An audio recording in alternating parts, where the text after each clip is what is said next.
Bienvenue dans ce nouvel épisode de Potions secrètes. Comment est né l'art de la cartomancie ? La cartomancie est un art divinatoire qui se fait en tirant les cartes. C'est une pratique ancestrale qui remonte à des temps très éloignés. Les origines exactes de la cartomancie sont nébuleuses, mais il semble que cette forme de divination trouve ses racines dans diverses cultures à travers le monde. Je vous invite à remonter le temps avec moi pour découvrir comment est né l'art de la cartomancie. Bienvenue dans Potions secrètes, le podcast où le mystère se mêle à l'imaginaire, où les cartes révèlent les secrets de l'univers. Je suis Mélisande, créatrice de ce podcast, et j'ai à cœur de partager avec vous mon expérience de la cartomancie et ma passion pour l'ésotérisme. À travers chaque épisode, je vous ferai découvrir des portails vers des dimensions insoupçonnées de l'âme. Si vous êtes en quête de réponses, de guidance ou simplement de magie dans votre vie, bienvenue dans Potions secrètes.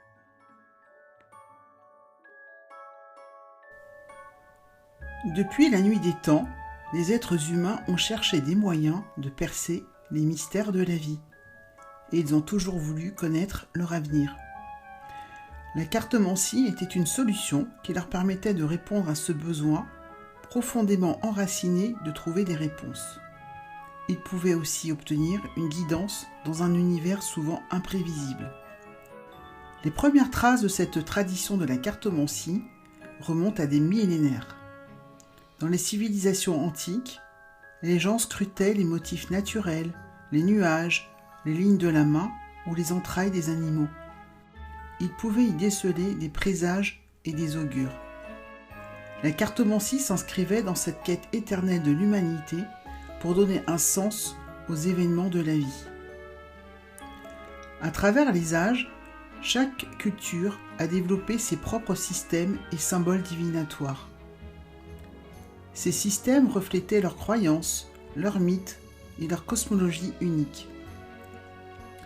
Des peuples nomades aux sociétés sédentaires, la cartomancie a transcendé les frontières géographiques et ethniques. Elle s'est transmise de génération en génération comme un précieux héritage spirituel. Les hiéroglyphes égyptiens, les hexagrammes du Yiking chinois ou les feuilles de palmier indiennes font partie de cet héritage. Les cartes sont devenues un support physique permettant de canaliser les anciennes sagesses. Leur pouvoir résidait dans leur capacité à condenser des archétypes universels en une série d'images évocatrices. Ils ouvraient la voie à l'intuition et à l'interprétation symbolique. Dans la mystique Égypte des pharaons, les prêtres et les devins utilisaient les hiéroglyphes gravés sur des tablettes d'argile. Ils s'en servaient pour sonder les mystères de l'au-delà et prédire l'avenir. Ces écritures sacrées, imprégnées de symboles cosmiques et de codes ésotériques, étaient considérées comme des clés. Et ces clés ouvraient les portes de la connaissance occulte. En Chine antique, l'un des plus anciens systèmes divinatoires était le Yiking, ou livre des mutations. Ce système divinatoire est composé de 64 hexagrammes, chacun représentant un état de l'univers. Ce texte fondamental guidait les sages dans leur prise de décision. En interprétant les combinaisons de traits pleins et brisés, on croyait pouvoir discerner les courants énergétiques sous-jacents et les tendances à venir. Dans la riche tradition indienne, les feuilles de palmier jouaient un rôle clé dans les rituels ésotériques. Les devins disposaient ces feuilles selon des motifs complexes. Ils cherchaient à décrypter les messages codés de la nature et des forces cosmiques. Chaque configuration était porteuse de significations profondes et révélait les chemins karmiques ainsi que les destins individuels. Le point commun entre ces pratiques anciennes était la conviction que l'univers est un vaste réseau de correspondances et de synchronicité. En décodant les symboles et en alignant leur conscience, les initiés croyaient pouvoir canaliser les flux subtils de l'énergie universelle. Ils pensaient pouvoir accéder à une compréhension supérieure de la réalité. Cependant, la forme de cartomancie la plus connue aujourd'hui a pour origine les cartes à jouer venant d'Europe. Elles ont émergé au milieu du XIVe siècle. Ces jeux de cartes étaient initialement conçus pour le divertissement. Mais avec le temps, ils vont rapidement devenir des outils puissants pour sonder les mystères de l'existence humaine. Au Moyen Âge, les jeux de cartes se sont répandus dans toute l'Europe. Les cartes sont d'abord un passe-temps pour la noblesse, puis elles vont gagner en popularité dans les classes inférieures. Initialement, les cartes étaient décorées de symboles de la royauté comme les rois, les reines et les valets. Elles étaient utilisées pour jouer à des jeux de hasard et de stratégie. Mais, rapidement, leur potentiel divinatoire ne tardera pas à être découvert. Les symboles des cartes, qui représentaient les différentes couches de la société médiévale, commenceront à être interprétés comme des messages codés de l'univers. Les cartes de tarot, en particulier, vont devenir un outil privilégié pour les devins et les diseuses de bonne aventure. Les 22 cartes majeures du tarot, avec leurs images mystérieuses et leurs allégories, étaient considérées comme des clés pour comprendre les forces invisibles qui gouvernaient le destin humain. Les cartomanciens de l'époque croyaient que ces cartes pouvaient révéler les secrets de l'âme, les désirs cachés et les chemins à suivre. Les Tziganes, peuple nomade d'Europe de l'Est, sont considérés avoir développé et popularisé la cartomancie telle que nous la connaissons aujourd'hui. Leur compréhension intime des symboles et leur mode de vie itinérant ont contribué à répandre cette pratique à travers le continent européen. Les Tziganes, qui voyageaient de ville en ville, apportaient avec eux leurs connaissances ésotériques et leurs traditions divinatoires. Ils partageaient leurs compétences avec les populations locales. Ils enseignaient l'art de lire les cartes et d'interpréter les messages du destin. Grâce à leur mobilité et à leur réseau de communautés dispersées, les Tziganes ont joué un rôle clé dans la diffusion de la cartomancie à travers l'Europe.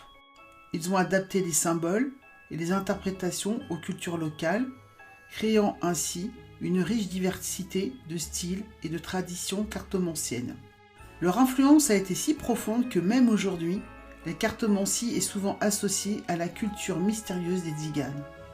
C'est au XVIIIe siècle que le jeu de tarot avec ses 78 lames richement illustrées devient l'outil de prédilection des cartomanciens.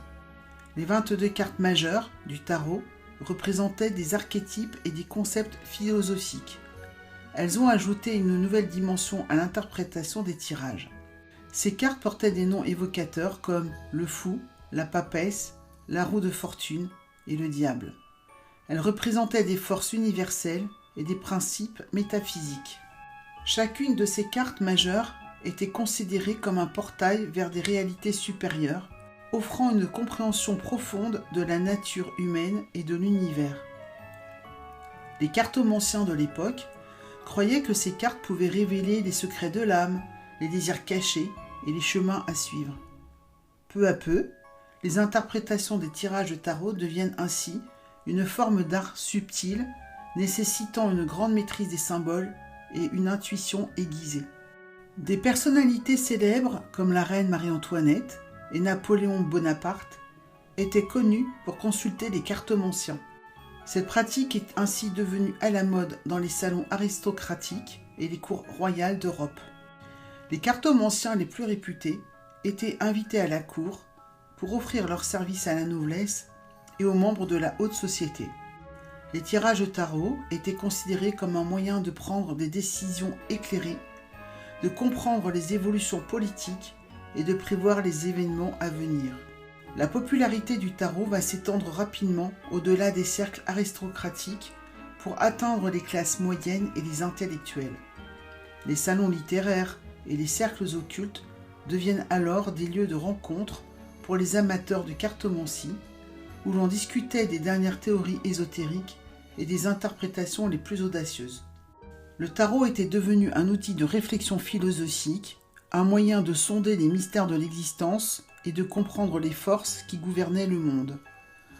Au cours du XVIIIe siècle, les cartomanciens commencent à élaborer des systèmes d'interprétation plus complexes en intégrant des éléments de l'alchimie, de l'astrologie et de la kabbale.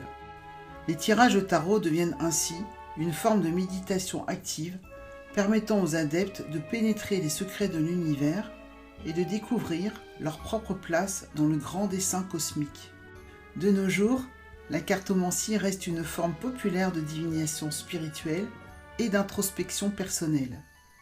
À travers le tarot de Marseille, le tarot Rider-Waite ou d'autres jeux comme les cartes gitanes ou les oracles, les cartomanciens contemporains perpétuent cette riche tradition ancestrale. Cependant, la cartomancie a évolué pour s'adapter aux nouvelles technologies et aux nouveaux modes de communication. Aujourd'hui, la cartomancie est très présente sur Internet et il est tout à fait possible de consulter un cartomancien à distance. Les réseaux sociaux, les plateformes en ligne et les applications mobiles sont des nouveaux espaces accessibles pour la cartomancie. Les cartomanciens y partagent leurs connaissances et leur interprétation des cartes. Beaucoup lancent des lives publics dans lesquels il est possible de poser une question précise et d'obtenir la réponse. J'aime la cartomancie parce qu'elle est aussi un puissant outil de développement personnel et de guidance intuitive. J'espère que cette petite remontée dans le temps vous a permis d'en savoir plus sur comment est né l'art de la cartomancie. Vous avez aimé cet épisode ? Partagez-le avec votre entourage et abonnez-vous au podcast pour recevoir les prochains épisodes. À bientôt!